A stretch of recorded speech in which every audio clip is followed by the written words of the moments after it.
Bonjour à tous et bienvenue sur la chaîne Explique-moi ça. Aujourd'hui, je vous explique les règles de MindMe. Alors quand je dis je vous explique les règles, c'est plutôt je vous le présente parce que vous allez voir que ce jeu est très simple au niveau des règles. On est sur un jeu d'ambiance, un jeu de discussion, un jeu de découverte de l'autre et peut-être que vous connaissez vraiment très bien vos amis. Dans ce cas-là, tant mieux pour vous. On est sur un jeu de Pierrick et Renaud Libralesso, illustré par Florence de Nazel. Vous allez pouvoir y jouer de 3 à 7 joueurs à partir de 10 ans pour des parties d'environ 20 minutes. Le principe, vous l'aurez compris, c'est qu'on va avoir un maître de jeu qui va venir tirer une carte et les autres joueurs vont essayer de se rapprocher au plus de la réponse. Là, comment ça va se passer? On va donner à chaque joueur une petite plaquette et un stylo pour qu'il puisse noter les réponses. Et le maître de jeu qu'on aura préalablement défini, on va dire que c'est celui qui est au milieu, va tirer une carte et va choisir parmi les 3 questions. Soit je dessine une maison en bord de mer comme ça, donc tous les autres joueurs vont essayer de faire le dessin le plus proche de moi.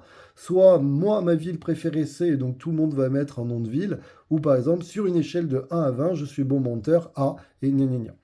Là, je vais décider que tout le monde doit dessiner une maison en bord de mer comme ça. Donc, tout le monde va prendre sa petite plaquette, son stylo et va commencer à dessiner. Quand tout le monde a fini, tout simplement, les joueurs vont révéler leur dessin, sauf le maître de jeu qui lui révélera à la fin. Donc là, par exemple, j'ai fait une très belle maison, vous voyez, au bord de l'eau, avec des petits arbres, ainsi de suite. Ce joueur-là a par exemple fait cette maison. Oui, je ne suis pas très fort en dessin, vous l'aurez vu. D'ailleurs, ça ressemble plutôt à un chat qu'à une maison au bord de l'eau, je m'aperçois.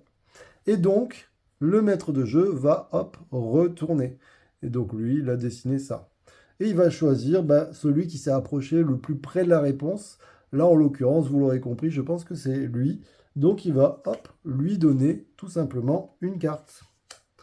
Le but du jeu, c'est d'arriver à 7 points. Le premier joueur à avoir 7 cartes a tout simplement gagné la partie. Alors, on va regarder d'autres cartes. Et sachez que si jamais, sur une réponse, il y a un joueur qui a exactement la bonne réponse, la même réponse que le maître de jeu, dans ce cas-là, le maître de jeu va aussi gagner une carte. Il aura bien sûr gagné un point.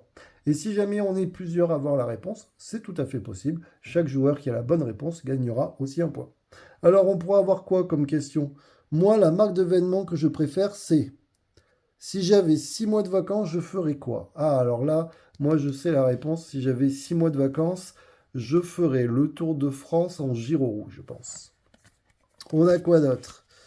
Je ne me sers plus de mon téléphone pendant un mois si on me donne.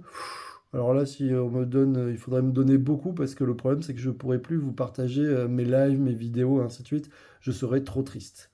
Je fais rimer essentiel avec, j'allais dire lactel, mais c'est peut-être pas terrible, et ainsi de suite. Donc vous voyez, vous avez énormément vraiment de questions. Vous avez du choix. Vous avez des questions un peu loufoques, des questions plutôt sérieuses, et c'est ça qui est sympa. Voilà, moi je vous dis à très bientôt. Vous avez vu, c'est très simple au niveau des règles. En tout cas, je vous conseille de l'essayer et puis surtout, essayez de vous abonner à ma chaîne. Non, n'essayez pas, faites-le. Allez, ciao les amis.